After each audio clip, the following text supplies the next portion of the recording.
Hello everyone, this is Arafel. Playing Paganitzu. Let's play with the keyboard. Sound on.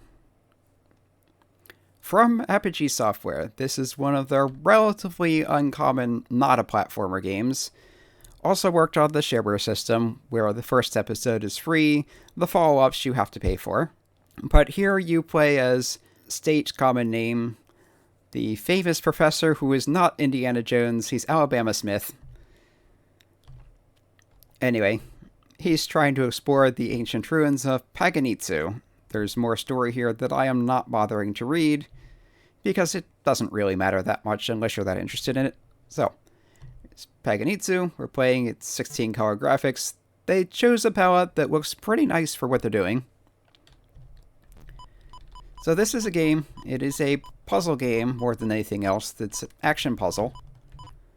To clear each level, you need to gather all the keys to unlock the exit and then make your way there. You can also look around to try to find bonuses. For instance, if you push into certain walls, they'll crumble. You can find secrets like this. No shirt, no shoes, no service. You get bonus points for finding secrets. You get bonus points for collecting diamonds, like those in the bottom right here. And everything is kind of a trade-off. And the longer you take to explore, the less time bonus you get, but the more bonus you can get for exploring. If you're in a dangerous level, the more exploration you do, the more risk there is, but the more bonus you can get out of that. Sometimes you'll find random bonus things just on the wall like that. Different enemies have different behavior patterns. Like these spiders will go along walls. They will also kill you if you're adjacent to them, not just if you walk into them, so you need to be careful with that. If you want those diamonds, you need to dart in there and out very quickly. I'm not going to risk it. The snakes, as we saw one on the first level. I kind of neutered it immediately. What those do is if they have a line of sight to you, left or right, they will kill you with some kind of projectile vomit thing. I guess maybe they're supposed to be shooting fire, but projectile vomit sounds funnier. There's a fake wall there with a diamond behind it. Notice that the keys do block their line of sight. However, if you collect the key that is blocking them, then the key is no longer blocking it, and you get shot.